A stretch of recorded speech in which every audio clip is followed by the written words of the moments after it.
teachings. I'm not going to talk about Christianity now. I mean, we know that they can be misquoted, or they themselves can misquote depending on theological bias, as we have seen between your Trinitarian and Unitarian.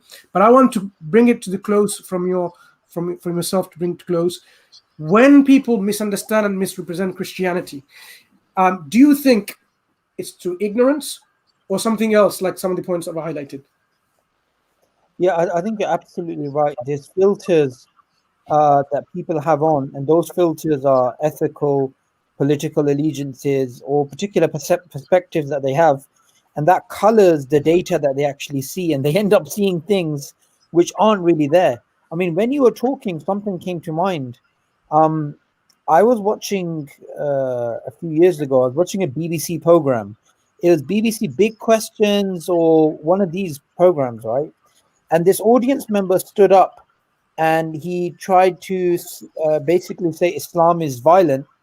And he quoted from a book of Sam Harris, in which Sam Harris quotes a narration of the Prophet ﷺ, which says, "Paradise is under the shade of swords."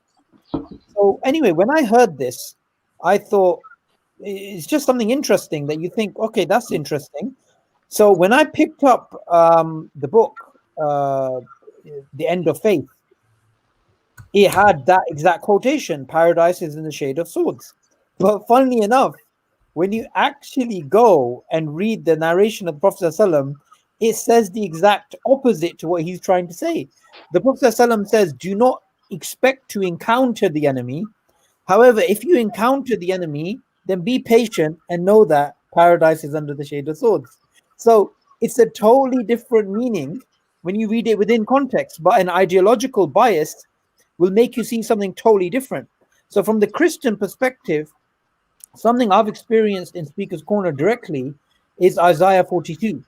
When you bring up Isaiah 42 with an objective mind, it's a big question. Who is this person who's going to come from Arabia, who's going to fight the idol worshippers, who's going to be from the children of Kedar, and all of this stuff?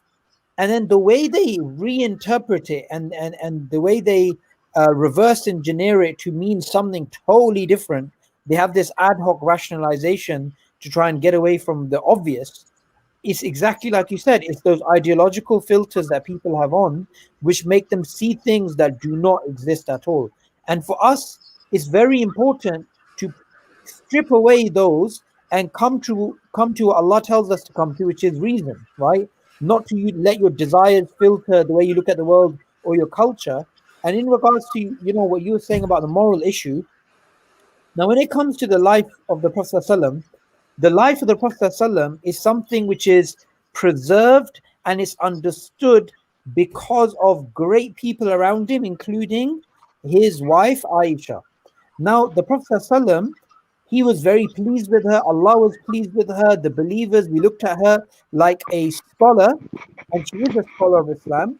And this amazing rich history that we have of Aisha radiallahu anha, they try and reduce it down to, oh, your Prophet married a 9-year-old. Oh, this happened or that happened. But like you rightly said, to use a historical example from a particular time period and to try and challenge things completely is completely nonsensical. Because if anybody alive today tries to say, I don't agree with somebody in the ancient world marrying someone under the age of 18, I would simply reply, well, I'm glad your ancestors never believed in that criteria, because you would never exist. Because chances are, in your ancestry, there were people that are marrying at this age. At one point, human beings, their average lifespan was close to 40 years old, right, in some parts of the world. So it's so hypocritical for those same people to try and make arguments against their ancient people that if those arguments were valid, they wouldn't exist themselves to utter those arguments. Yeah.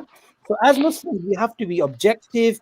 We have to be truthful. And like we mentioned earlier on, Muslims can also be sometimes falling into the category of not using the biblical verses correctly. But I would say that's more of an error in terms of their knowledge rather than something malicious or something that they're trying to reverse engineer a particular point. Okay, Jazakallah.